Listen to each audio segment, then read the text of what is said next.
అంటే ఇంతమంది డైరెక్టర్లను చూశారు కదా బాగా, వీళ్ళందరిలో టెక్నికల్లీ సౌండ్ అని మీకు ఎవరు అనిపించారు సార్?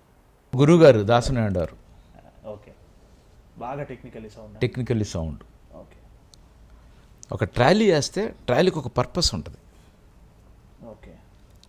ట్రాలీ వేసి ఈ ట్రాలీ ఇలా వెళ్ళాలంటే బాలచందర్ గారు, గురువు గారు, పుట్టన్న కనగల్, వీళ్ళ ముగ్గురే డైరెక్టర్స్ నాకు తెలిసి. ట్రాలీకి ఒక పర్పస్ ఉంటుంది. ఓకే. ఇప్పుడు డైరెక్టర్లో ప్రతిదానికి ట్రాలీ బాగుంటుందని పర్పస్ లేదు. అదేదో మేకింగ్ అనుకుంటున్నారు. నో, కాదు. అలా సౌండ్ ఆయనతో స్టార్ట్ అయింది, గురుగారి దగ్గర నుంచి.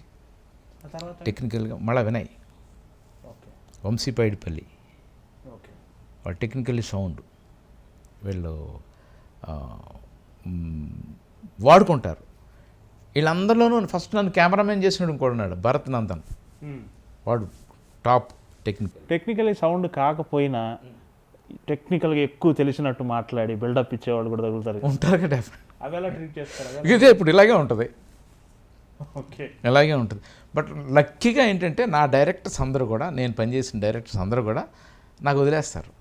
అవును, నాలో ఏళ్ళు బెటరు, నన్ను కెలకరు, ఎక్కువ స్వేచ్ఛ ఇస్తారు నాకు. నా అదృష్టం గురువుగారి దగ్గర నుంచి అది స్టార్ట్ అయింది. ఆయన దగ్గర నేను చాలా విషయాలు నేర్చుకున్నా. అక్కడి నుంచి అలా అలా కొంతకాలం మా ఫ్రెండ్స్ నన్ను తిట్టేవారు, నువ్వు చెప్పిన మాట నువ్వు కమాండ్ చేస్తావు, నువ్వు రూల్ చేస్తావు, నువ్వు నిలబడవు, నీకు సినిమాలు రావు అనేవాడు. మా ఫ్రెండ్ గోపీచంద్ అని ఉన్నాడు, వాడు ఎప్పుడు అనేవాడు, నువ్వు డామినేట్ చేసేస్తావు, నువ్వు నిన్ను రిపీట్ చేయరు అన్నారు. అంటే నేనంటాను, అది డామినేట్ చేస్తున్నాను మీరు అనుకుంటే ఎలారా, అది ఇలా అయితే బాగుంటుంది. నేను కొత్తగా వచ్చినప్పుడు నాకు కొన్ని ఆలోచనలు కొన్ని ఉంటాయి, వాటిని అప్లై చేస్తే అది వస్తే ముందు వాళ్ళకే కదా పేరు, నాకంటే ముందు సినిమాకే కదా మంచి. సో నేను అలాగే డెవలప్ అయ్యాను. ఇప్పుడు ఎవరైనా కొత్త డైరెక్టర్ వచ్చేలా అంటే డెఫినెట్గా నేను ఆడిని వింటా. ఎందుకంటే అప్పుడు నేను అప్పుడున్నప్పుడు నా ఏజ్ ఇప్పుడు ఆడున్నాడు, డెఫినెట్ ఆడేదో కొత్త థాట్తో వస్తున్నాడు నాకు. ఓకే, దాన్ని అడాప్ట్ చేసుకుంటారా? మరి ఓకే, అంతే కదా. మరి ఇదేదో కొత్తగా చెప్తున్నాడు, దీన్ని ఇలా చేద్దాం, వెరీ గుడ్ అని మళ్ళా.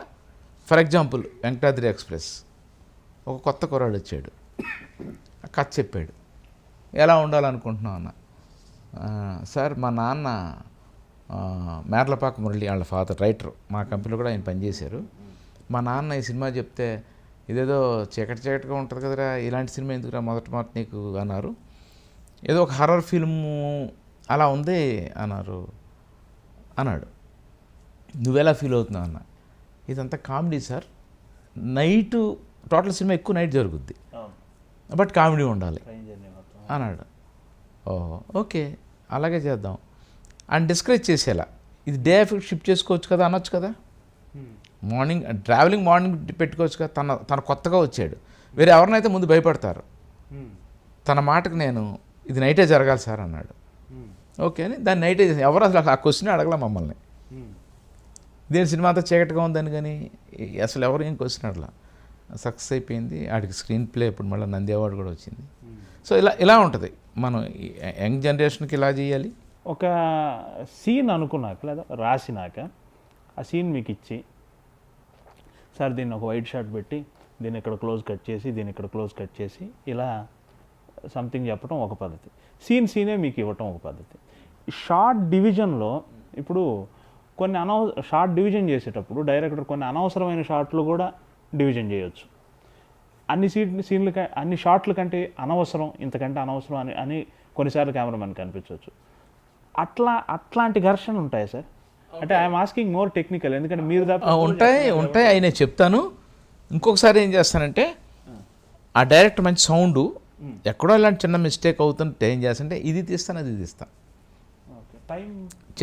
చెప్తాను నీ మనసులో అది ఉంది కదా, నేను అది తీస్తాను ఇది తీస్తాను, నువ్వు ఎడిట్ రూమ్లో ఏదిగా ఉంటుంది, but my vote is this, అది రాంగ్, ఆ షాట్ రాంగ్ అవుద్ది, నేను దీనికి ఓటేస్తాను, బట్ 2 తీసిస్తాను, నువ్వు చూసుకుంటా. ఈ మోడర్న్ టెక్నిక్లోకి వచ్చేసరికి ఇప్పుడు ఉన్న వాళ్ళంతా ఎక్కువ షాట్లు ఉండాలి, ఎక్కువ కట్ చేయాలి.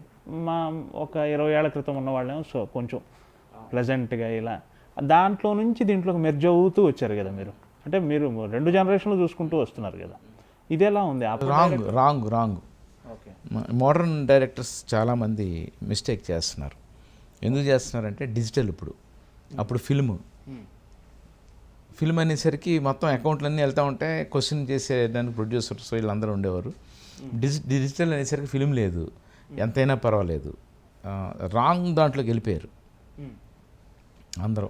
సేఫ్టీ అని చెప్పి మామూలుగా ఒక 2 నిమిషాలు దానికి 3 గంటల రష్ వస్తుంది.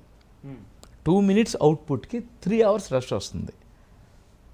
దీంట్లో ఎడిటింగ్ రూమ్లో ఏం చేస్తారంటే దీనికి ఇది రాంగ్ ట్రాక్లోకి వెళ్ళిపోయారు, అది రాంగ్ జరిగిపోతుంది. నేను కూడా ఆ రాంగ్ ట్రాక్కే వాళ్ళకి కావాల్సినట్టుగా చేయాల్సి వస్తుంది. ఇది ఇంతే చాలు అనడానికి కుదరట్లేదు. డిజిటల్ లేజీ చేసింది కదా జనాలు, చాలా టూ మచ్ అంటే ఆలోచించడం మానేశారు. ఇక్కడ కెమెరా పెట్టి అక్కడ కెమెరా పెట్టు, ఎడిటింగ్ రూమ్లో డైరెక్షన్ చేద్దాం, ఎడిటింగ్ రూమ్లో కట్ చేద్దాం. సో వీళ్ళందరూ ఎడిటింగ్ రూమ్లో డైరెక్షన్ చేస్తున్నారు, లొకేషన్లో కాదు. ఎడిటర్ చేసేస్తాడు, అది కాదు ఇది అంటారు. ఎవరో కొద్ది డైరెక్టర్స్ పట్టున్నవాడు తప్ప ఈ మిగతా కొత్త వాళ్ళందరూ